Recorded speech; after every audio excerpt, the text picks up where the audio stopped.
Bonjour à tous, aujourd'hui on se retrouve pour une vidéo un petit peu spéciale étant donné qu'on ne va pas parler d'énergie. On va plutôt parler, comme je vous l'ai dit dans la vidéo d'hier, de notre très cher ami Ganesh. Donc, qu'est-ce qu'on peut dire sur Ganesh? Ça va être une vidéo sans montage et ça va être très drôle à faire. Ganesh est une divinité hindoue qui est le fils de Parvati et de Shiva, qui a une tête d'éléphant. Donc pour vous imaginer, voici Ganesh. Donc vous voyez la tête d'éléphant, jusque là tout va bien, les quatre bras, divinité hindoue, hein, je ne vais pas chercher plus loin. Et comme on est une divinité hindoue, on a le petit bidou, petit gros bidou. Qu'est-ce qu'on peut dire sur Ganesh? C'est une divinité qui est, on va dire, polyvalente étant donné qu'elle peut aider pas mal de choses. Notamment les écrivains, et il est très recommandé si vous avez une panne d'imagination ou quoi que ce soit, si vous êtes en train d'écrire. Il est recommandé pour tout ce qui est écriture automatique, il est recommandé pour tout ce qui est abondance. Et surtout, Ganesh, on le connaît parce qu'il aime écarter les obstacles de votre route.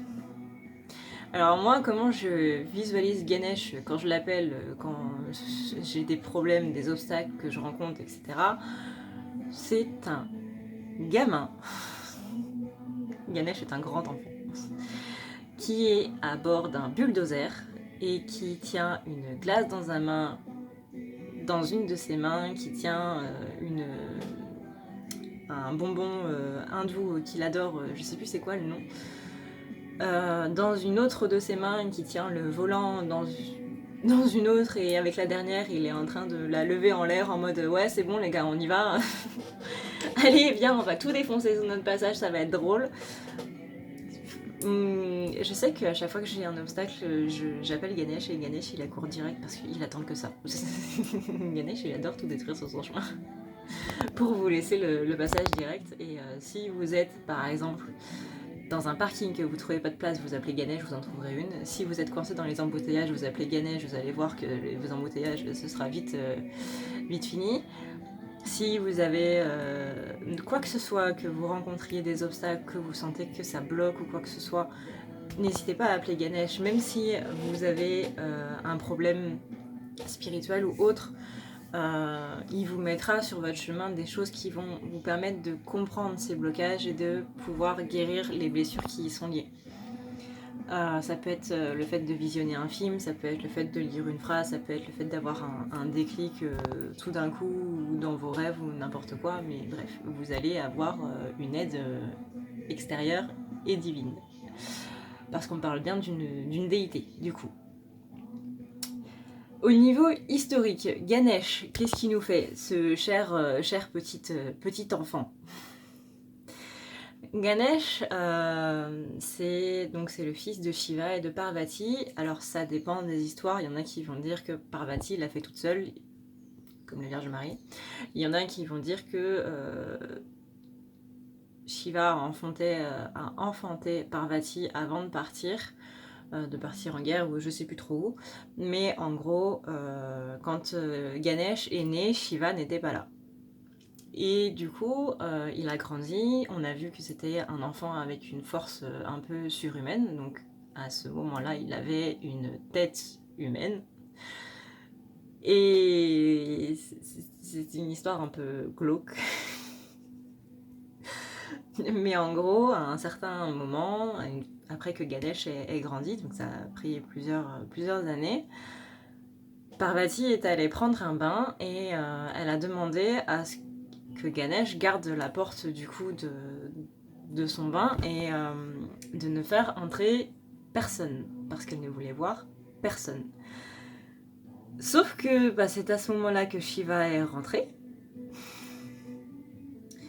Et forcément, Shiva, il a voulu aller voir sa femme.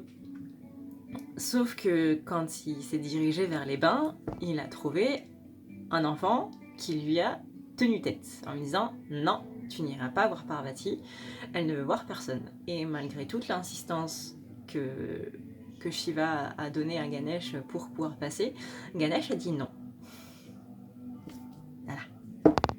Tu dis non à un dieu. t'es un dieu aussi, mais tu dis non à un dieu. Et donc Shiva, il n'a pas été content, il a envoyé toute une armée pour déloger Ganesh. Alors, Shiva envoie une armée contre un enfant. Voilà, je ne veux pas polémiquer, hein, mais déjà, là, on se pose. Et quand il a vu que l'enfant, il était quand même vachement résistant, c'est-à-dire qu'il a envoyé passer la majorité de sa garde de manière très très très facile, hein, comme des embouteillages, comme des obstacles, comme n'importe quoi. Et du coup, il l'a pris en traître et il l'a pris par derrière et il l'a décapité. Voilà. Sachant que Shiva ne savait pas que Ganesh était son enfant à ce moment-là. Hein. Voilà, il savait même pas que Parvati était enceinte d'un enfant quand il est parti. Donc, quand Parvati a entendu le Capharnaüm et qu'elle s'est pointée et qu'elle a vu son gamin avec la tête décapitée, elle a un petit peu poussé une crise. Un petit peu. Elle a dit à Shiva que si il ne ressuscitait pas son enfant tout de suite, donc du coup Shiva a appris qu'il avait un enfant, elle allait déclencher le Dharma sur le monde. Le Dharma, c'est en gros utiliser la puissance du ciel et de la terre pour tout détruire. Voilà, donc niveau extrême, on se pose aussi. Avec des parents comme ça. Mais bref. Et donc du coup, Shiva a demandé à ses gardes qui étaient restants de couper la tête de la première créature qu'il voyait pour la mettre du coup sur le corps de son enfant. Et je vous le donne en mille, la première créature qui est passée, c'est un éléphant. Ganesh, quand vous voyez ses représentations, vous voyez qu'il a une défense coupée, c'est dû à ce tempérament un petit peu impulsif, etc. etc. Je sais plus qui lui a coupé exactement, mais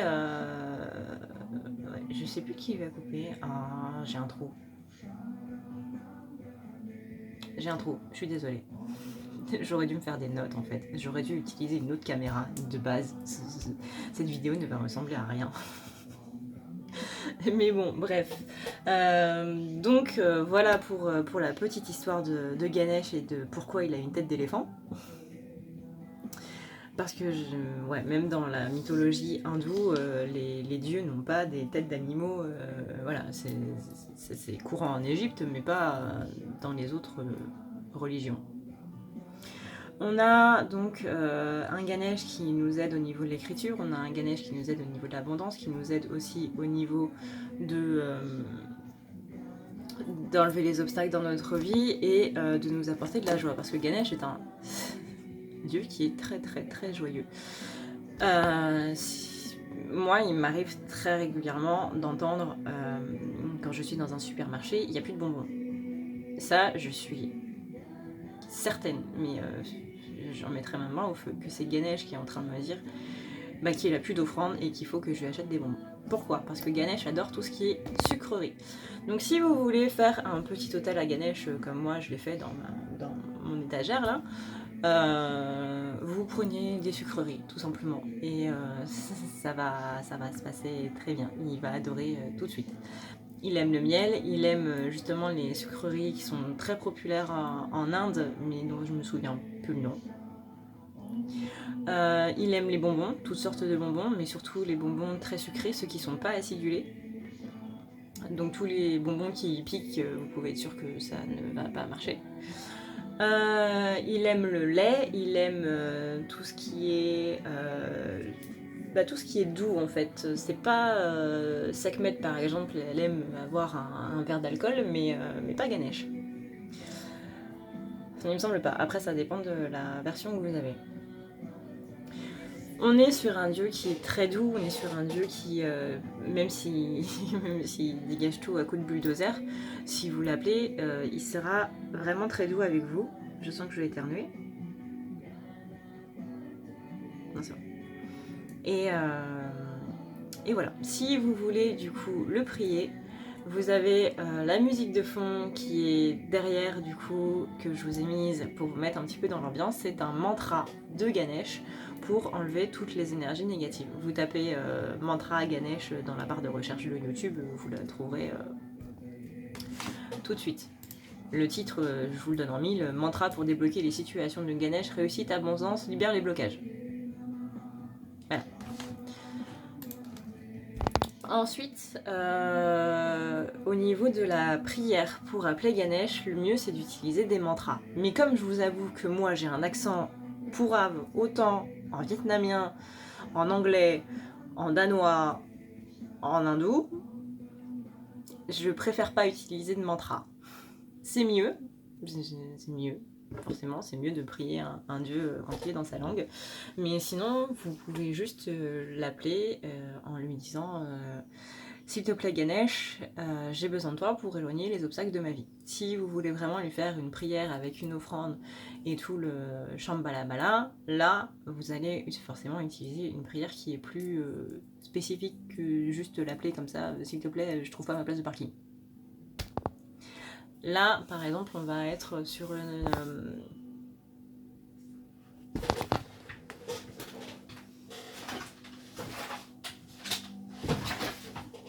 Voilà. On va être sur une prière un peu plus spécifique.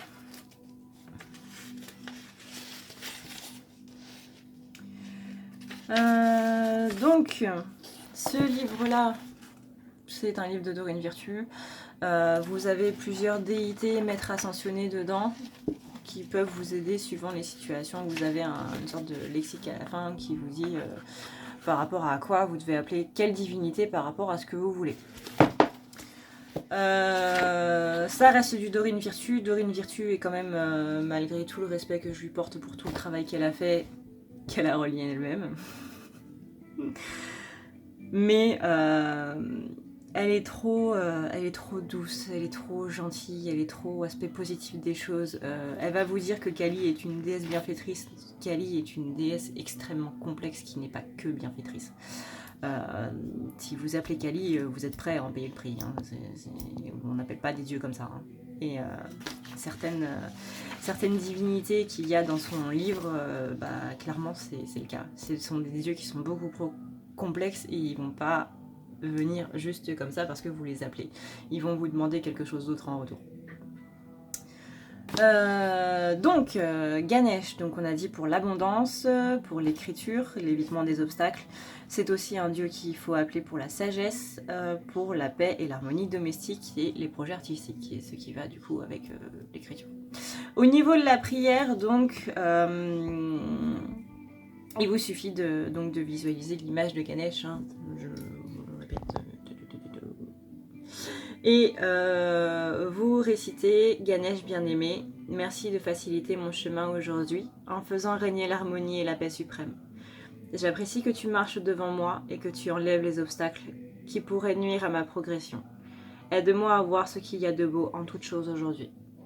Ensuite, vous vous laissez un temps pour lui demander, pour lui dire quels sont vos blocages, là où est-ce que ça pêche, ce que vous voulez comme résultat, si possible, parce que les dieux ne vont pas vraiment faire ce que vous voulez, mais ce qu'il vous faut.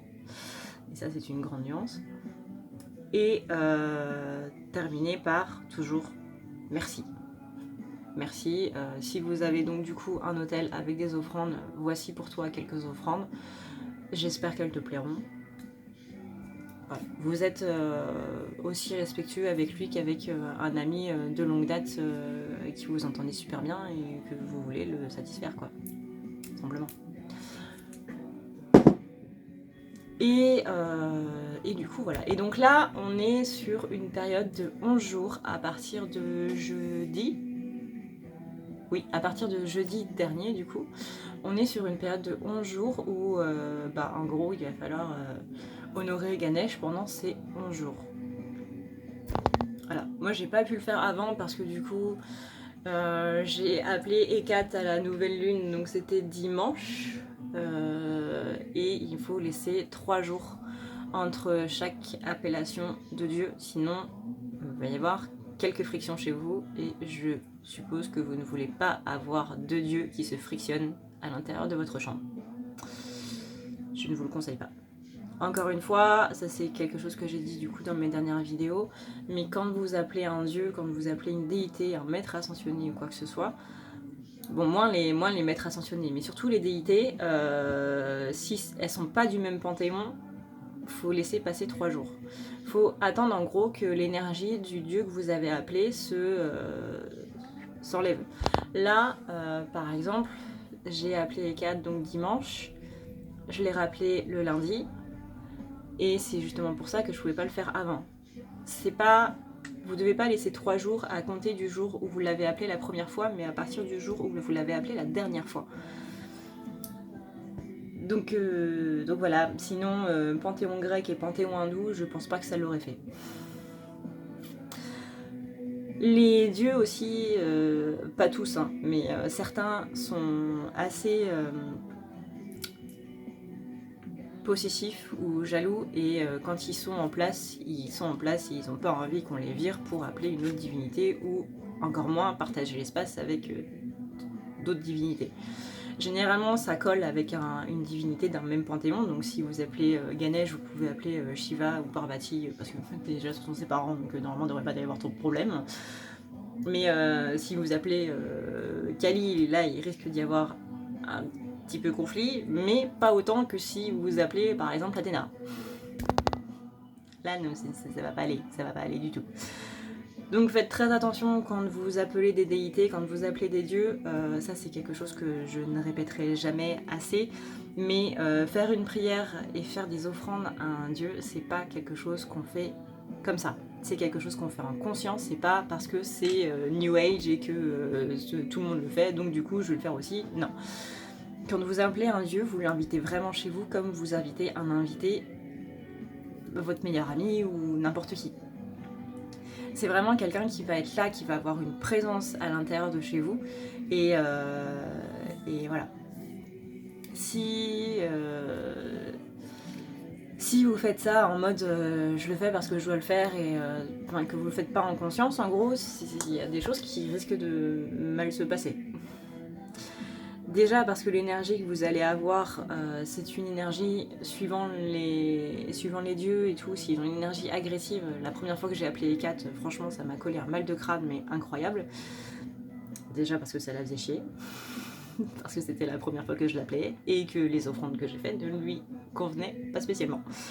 Il y a des dieux comme Ganesh par exemple qui ont des énergies beaucoup plus douces, mais en contrepartie ils vont vous aider à débloquer des choses, ils vont vous aider à avancer sur votre chemin, que ce soit... ce sera toujours en positif, c'est juste que ça dépendra de votre point de vue en fait. Encore une fois, entre ce que vous voulez et ce qu'il vous faut. Mais ouais, pensez toujours à les remercier, pensez toujours à ne serait-ce que leur allumer une petite bougie. Voilà, faites vraiment le nécessaire de ce côté-là, parce que si vous appelez juste la déité comme ça, c'est pas bon.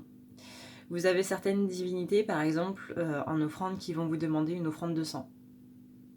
Voilà, Kali, par exemple, elle fait partie des déesses qui demandent une offrande de sang. Sekhmet aussi. Toutes ces divinités agressives, en fait, vont vous demander un échange de sang. Parce que ça va vous lier à cette divinité-là. C'est comme passer un pacte, en fait. Pas vraiment passer un pacte avec le diable, parce qu'on ne veut pas dire que Kali, c'est le diable. Quoique ça dépend de la culture. Mais voilà, il y a quand même un échange, il y a quand même un lien qui se crée entre vous et votre déité, et clairement c'est pas quelque chose à faire à la légère. Moi quand je fais du coup sur ma page les articles sur les divinités, je mets un point d'honneur à ce que vous fassiez attention quand vous appelez justement la déité en question, et surtout si c'est une divinité complexe comme Kali, comme Sekhmet, comme Hécate, comme toutes ces divinités qui ont à la fois une part d'ombre et une part de lumière. Les dieux, c'est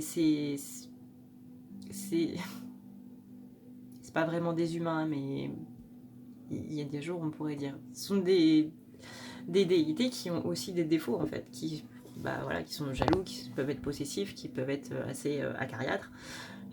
Mais ouais. Il n'y a pas de divinité 100% positive, il n'y a pas de divinité 100% négative non plus. Par exemple, quand vous regardez la déesse Eris, qui est le nom de mon chien, Eris, c'est la déesse de la discorde. C'est à cause d'elle qu'on a eu la guerre de Troie. C'est un récit mythologique, c'est un récit de Homère, mais ça reste une déesse qui était complètement... qui a pété un plomb parce qu'on l'a pas invitée à une fête et qui du coup a balancé une pomme d'or en disant à la plus belle des déesses, et sauf que des déesses dans la pièce, on avait 3. Voilà. Voilà. Mais bon, ça, ce sera pour un autre jour, étant donné que là, on est en train de parler du petit dieu éléphant. Mais tout ça pour vous dire de faire très attention. Pour Ganesh, je pense pas qu'il y a pas de risque, entre parenthèses. Ne vous coupez pas juste la main, faites attention à ne pas avoir de sang qui se verse sur l'autel. S'il vous plaît. Ce serait pas mal. Mais voilà, si vous voulez de l'abondance, si vous voulez retrouver votre imagination, que ce soit pour l'écriture ou un projet artistique, que ce soit pour la paix et l'harmonie dans votre foyer, que ce soit pour l'enlèvement, l'évitement des obstacles ou gagner un petit peu de sagesse, appelez votre pote Ganesh. Et n'oubliez pas les bons mots. Très très important les bons mots. Voilà, je pense que du coup j'ai fait globalement le tour. Si vous avez d'autres questions, n'hésitez pas du coup à les mettre en commentaire parce que j'ai absolument pas préparé cette vidéo du tout. Je me ferai un plaisir d'y répondre si j'ai la réponse. Et auquel cas, je me renseignerai pour essayer de vous donner une réponse claire. Même si on n'a pas la science infuse. Hein. J'espère du coup que cette vidéo vous aura aidé. N'hésitez pas à mettre un petit pouce bleu si ça vous a plu. Et voilà. Voilà. Moi, je vous souhaite une bonne soirée. Je vous dis du coup à la prochaine pour une nouvelle vidéo. Et je vous souhaite un bon courage pour le week-end à venir. N'hésitez pas à aller checker ma vidéo du coup sur les énergies du week-end qui sont quand même plutôt cool comparé à ce qu'on a déjà vu. Et je vous fais de gros bisous. Prenez soin de vous.